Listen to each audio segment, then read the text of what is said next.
أنت في إريتريا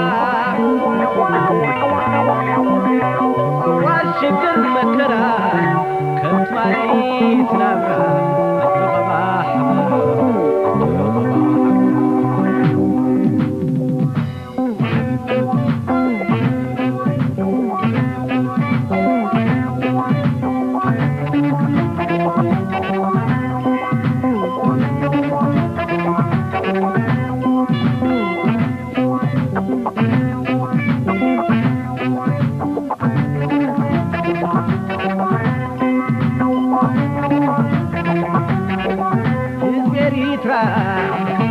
أنت شمبري حيال قدنخا درع سبري فتاو حاكي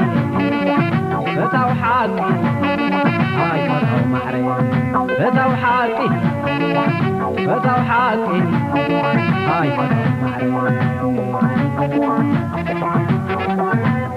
إريترا أنت شمبري نتقطعك كنت تفحري السن كدا هاي السن كدا هاي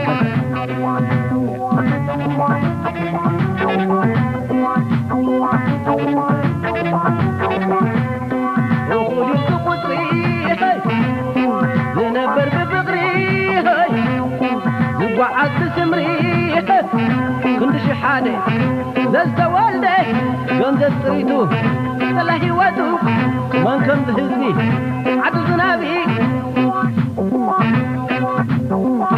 كنت شحادي زلت والدي كنت تريدو تلاهي ودو من كنت هزني عدو زنابي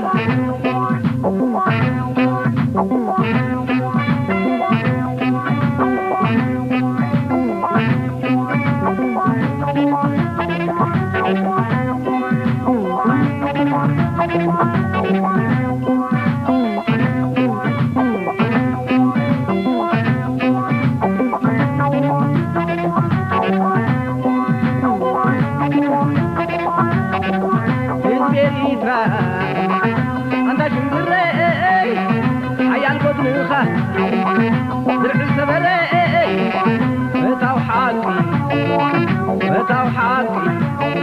هاي فتاو حاكي هاي إريترا أنت شمبري نتقطعك كنت تبحري السن كدا هاي السن كدا هاي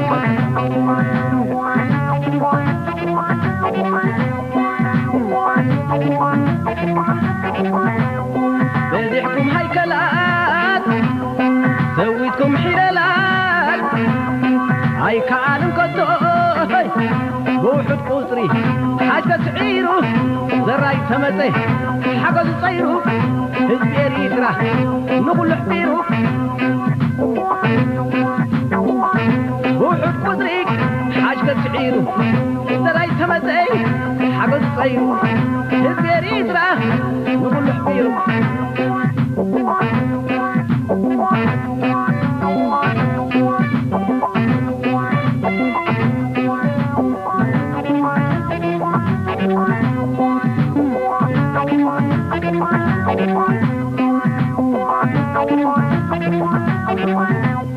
إريترا الجفاف حلف اللو وحدها بتنعتك سحبين إريترا ونك تفدين خلال هدر حقي مسيرو هدر حدا مكانو هدر حوان السورو هدر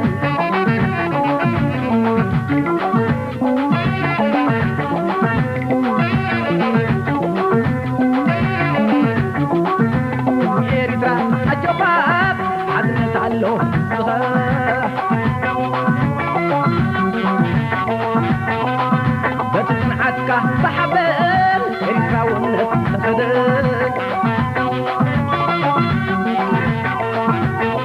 طلال هدر هدر حقي مسير هدر هدر مسير هدر عون السور هدر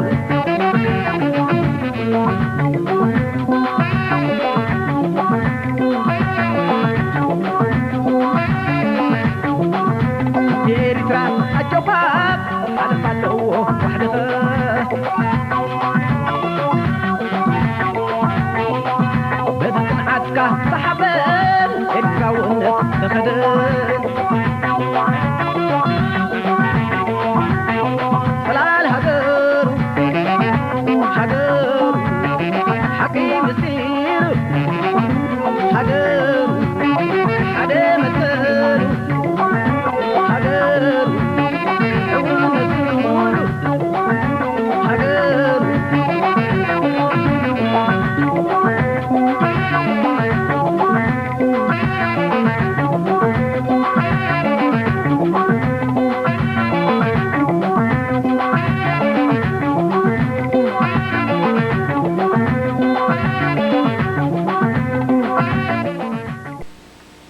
It's through the 1964 Cairo Convention, in which African nations voted unanimously to uphold colonial boundaries, that a series of Italian colonial treaties at the start of the century gave Eritrea its recognized international border today.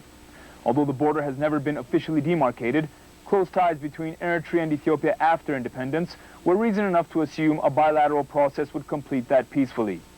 But here in the Eritrean border town of Adimurug, an incursion by armed Ethiopian forces in July of 1997 indicated otherwise. Adimurug was a farming village in eastern Eritrea close to the border with Ethiopia. Ethiopian troops entered the town and dismantled the local Eritrean administration.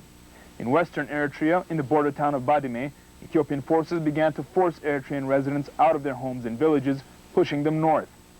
The actions on the ground matched the Ethiopian publication in October of 1997 of this map, in which the Tigray region incorporates large tracts of sovereign Eritrean territory. The trouble along the border prompted Eritrean President Isaias Afwerki to write a letter to Ethiopian Prime Minister Meles Zenawi asking why Ethiopian troops were carrying out such actions. A joint border commission was established at the request of Eritrea, but Ethiopia's acts continued, prompting hostilities in May of 1998. On May 13th, Ethiopian Parliament officially declared war, raising the stakes of the border dispute. I call on all our people, in collaboration with all government agencies and defense forces in their areas, to stay alert to orders in defending our borders. On June 6th, less than 1 month later, Ethiopian fighter jets violated Eritrean airspace to bomb Asmara, dropping a ton of bombs on its civilian airport. Those planes returned the next day for a second run. This time, however, one of the jets and its pilot, Captain Bezabel Petros, were shot down. Captain Bezabel Petros had been captured once before in Eritrea, while as a Mengistu-era pilot, Eritrean Freedom Forces shot him down, only to release him after independence. As a result of the air raids, the ground conflict quickly escalated.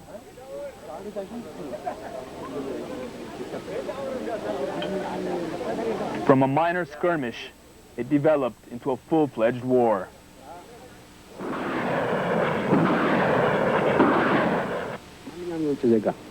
All foreign nationals who reside in Ethiopia, be it an Eritrean, Japanese, or German, etc., are in Ethiopia based solely on the goodwill of their host country. Therefore, if the Ethiopian government says, "I don't like the color of your eyes, and you have to leave the country," one has no much choice but to leave the country, because foreign nationals are in the country on the goodwill of the Ethiopian government.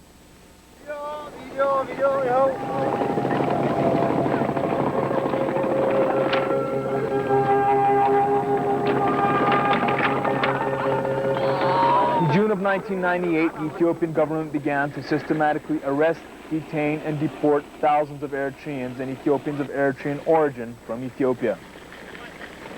The Ethiopian government claimed it was only targeting Eritreans engaged in espionage or who it said were dangerous elements. But normal businessmen, elderly citizens, the ailing, young children, often infants, all these were the targets of Ethiopia's new hate campaign. I think basically to humiliate Eritrea. I think there was a serious campaign of humiliation. A great deal of this cruelty that is being committed is really needless. There's no, I mean, it isn't intended to enhance the security of Ethiopia. These people are in a helpless state. Basically, they're prisoners. They're being shipped off to their country. What can they do in that process? But there's the pretense that they can do a lot of damage, and therefore all the security organization is built around that idea.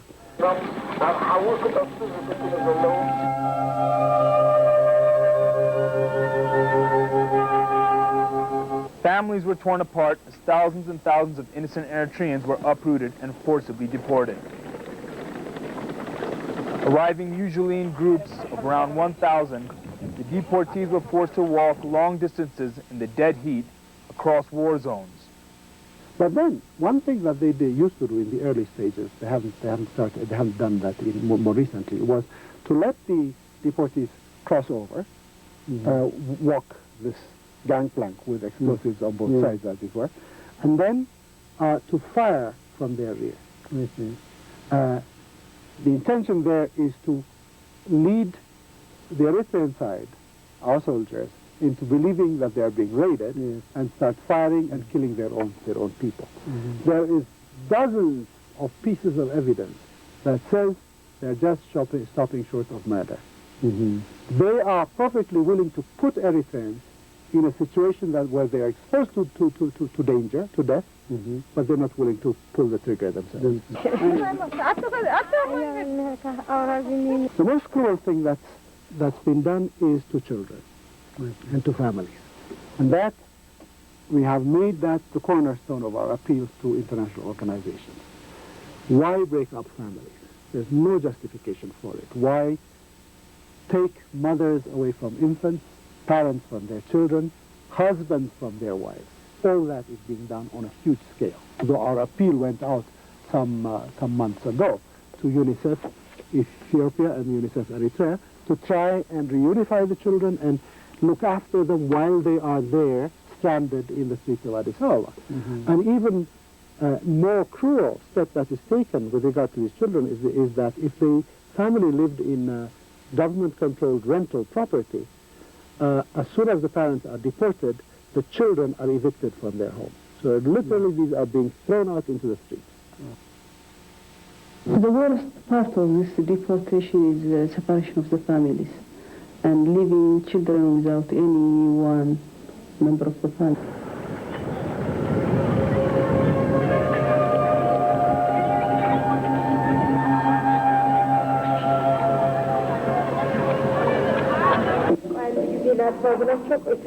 I begged them to give me a minute to feed my baby, and they said, "Don't worry, you'll be back soon to do so." I've never seen my baby ever since. Most adults who have been expelled have left families behind. We have hardly found cases of intact families arriving here. The Eritrean Relief and Refugee Commission registered each and every Eritrean that came across the border. Provisions and amenities were provided for the cross-section of Eritreans who were dumped often at the most dangerous front lines along the border. For over 1 year, the deportations continued unabated. To date, over 64,000 Eritreans have been deported from Ethiopia. Eritreans were rounded up from their homes and villages in Addis Ababa and other Ethiopian towns and put into detention before being packed onto buses and driven to the Eritrean border, where they were dropped off, having been relieved of all their property and livelihood. It's estimated that some property worth $800 million that deportees left behind has been seized by the Ethiopian government. Whatever steps we took on our part, they were taken on 100% legal grounds and procedures. Have we confiscated anybody's property, legally or illegally? No, we have not confiscated any property at all. ያለ ፍርድ ንብረት የወረስንበት ሰው አለ? ከህግ ውጭ ንብረት የወረስንበት ሰው አለ? እንኳን ከህግ ውጪ በህግም ያንድም ሰው ንብረት አልወረስም። Even if we were classified dangerous, why should a government which claims to be very democratic deport us in such a hasty situation without due process of law? I, for myself, I was not even given the opportunity to dress myself because I was just taking a shower. I was pulled from my house and I was thrown into the prison for 6 days. የቀጠቀጥነው የገረፍነው ሰው አለ? አንድም ሰው አልተነካም። Is there anyone whom we beat up and tortured? ከህግ ውጭ የታሰረ ሰው አለ? Is there anyone whom we have thrown in jail? ውጭ የታሰረ ሰው የለም። أنا أبغى أهله وساني هباركة. على هانت وساي نبرن خالي. I have done nothing. The Ethiopian soldiers came along and threw me in a metal container and pounded my sheep flock. I came from Asmara, the capital, to Tumara village to visit family members, and the Ethiopian soldiers rounded me up.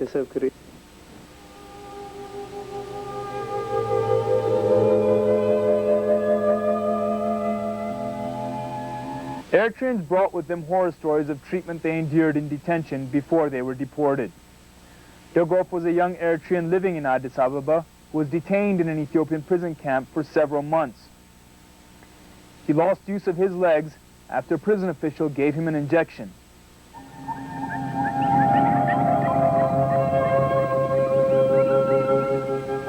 Doctors here in Asmara are still trying to determine what substance may have caused his paralysis.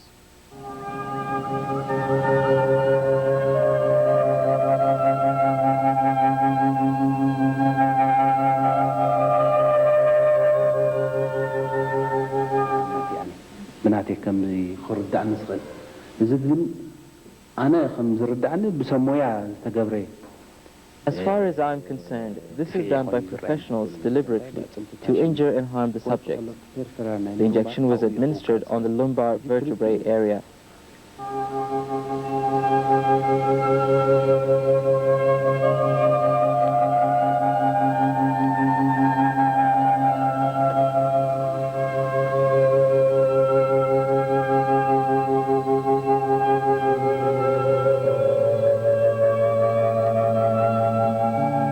For Eritreans like Dagov, the experience in Ethiopia will be hard to forget. But for some, it was even worse. Gebra Kidan Zacharias was a 27-year-old exchange student studying in Addis Ababa under an exchange program with Asmara University. On June 14, 1998, he and 88 other Eritrean students were picked up from their dormitories and thrown into prison camps with thousands of other Eritreans. I was in Awasa, in a place called Awasa, so they took us to Sidama Criminal Investigation Center. There we spent just 2 days. Within those 2 days, we were supposed to be fed by the government, but perhaps we were covering, the food, everything from our pocket. From then, we went to a place called Fiche. Fiche is, it's a detention camp. On November 10, 1998, the ICRC informed Eritrea about the death in detention of 2 Eritreans, including Gebra Kidan. He had been dead for 1 month. The student body at the University of Asmara was crushed. The agreement under which we were admitted to Addis Ababa University provided us some privileges. But not only were we denied those privileges, but also our basic rights as humans were violated. Gebra Kidan Zacharias died of this. There is a sense of frustration here that is turning almost desperate. Thousands of Eritreans, including the 38 students, have been jailed for over 8 months, charged with nothing but an Eritrean heritage, and their death toll continues to rise. Ethiopian exchange students studying in Asmara under the same program were flown back to Addis Ababa after completing the year and sitting for their exams. For many Eritreans, equally as frustrating are claims by the Ethiopian government that Eritrea has been deporting its citizens as well, claims that have been refuted by several neutral fact-finding missions. I have not yet been given evidence by my colleagues in Ethiopia that indeed Ethiopians have been expelled. We interviewed not only factory floor workers but also those in a position of responsibility. So a number of Ethiopians that we interviewed were in charge of Eritreans. And again, they expressed even surprise that Ethiopia should accuse Eritrea of what it has accused it of mistreatment. These people that we interviewed were adamant, determined to assert that they were equally treated based on service, based on their experience and so on. Mm-hmm. So evidently these findings of yours can disprove the Ethiopian government's allegation towards the Eritrean authorities of mistreatment and harassment. The findings of the research I think would completely refute these allegations, yeah. Border conflict between Eritrea and Ethiopia had been at a standstill for over 2 weeks. But at around noon on Thursday, April the 15th, Ethiopian planes carried out 3 bombing raids on towns and villages in Eritrea. High-altitude bombers carried out raids on the village of Forto in western Eritrea and in the town of Mandafara, south of the capital Asmara. But it was here in the town of Adik-Eye that those bombings were felt the most.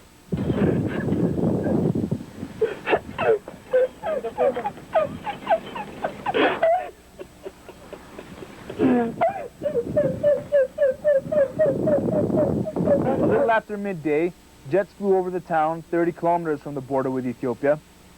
Bombs destroyed this Orthodox church and injured civilians who were nearby.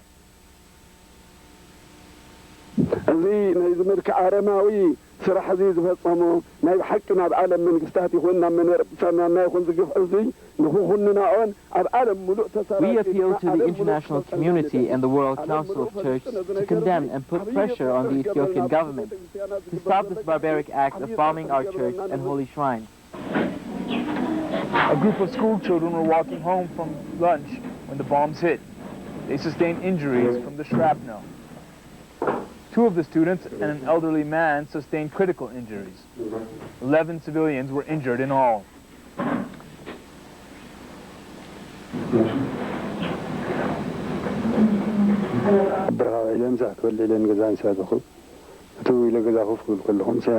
Came home from work for lunch. Suddenly bombs fell, injuring myself and my 2 children who were sitting by my side. No casualties or damage were reported in the other attacks. The Ethiopian government said it hit what it described as select and military strategic targets. But no military targets were hit, and the only real damage were the civilian targets in Adik-Eye. Ethiopian Antonov's MiG fighter planes and helicopters continued carrying out air raids, bombing different towns and civilian targets, killing 22 civilians to date.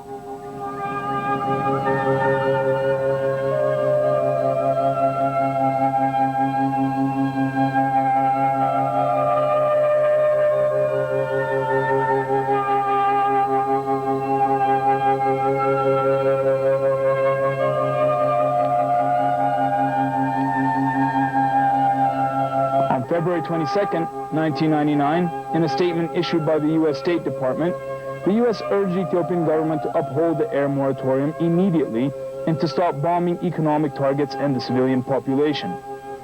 The Ethiopian government is still continuing the war and the air raids.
Early in the morning on February 27th, Ethiopian Antonov planes bombed Shambuko, dropping a deadly cargo of napalm and cluster bombs across the little town.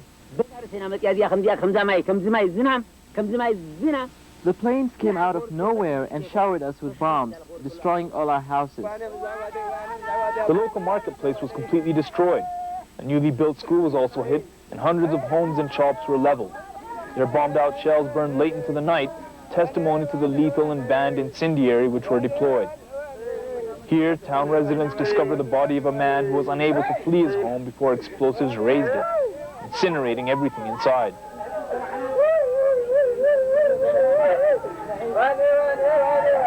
Town residents are distraught. Most of them have lost their means of livelihood. The town's food supplies were wiped out, and the harvest store took a direct hit. I have lost my house and everything in it. I have lost all my property. I'm left with nothing. It was the third week that Ethiopia had openly bombed civilian and economic targets in Eritrea. High-flying Ethiopian Antonovs and MiG fighter jets have been strafing populated areas across the country since Ethiopia launched an offensive on February 6th. Calls for Ethiopia to cease targeting these civilian areas have been ineffective. Why all this on innocent civilians, women and children? Why? Only months ago, many of these people crossed the border from Ethiopia in search of a new life after the Ethiopian government had deported them because of their Eritrean heritage. For them, the bombardment of their new homes means they will have to pack up whatever remains of their possessions and start moving again.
سلام عبدا تتممو على الكومدا بين نابي كحال سيفي معص البريم السلام مني ورق البصير وريو سماي عظيم وتوصني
تقود أيه كسد تقلب معبل بدب يحيي دارت البوي بالحي بحي حوي السلم اللي ورق لبسي وري سماي علي وتصني السلم اللي ورق لبسي وري سماي علي وتصني السلم اللي ورق لبسي وري سماي علي وتصني السلم اللي ورق لبسي وري سماي علي وتصني السلم اللي ورق لبسي وري سماي علي وتصني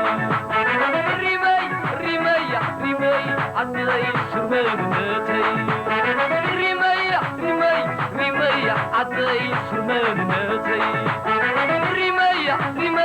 رمي عدي سرمانتي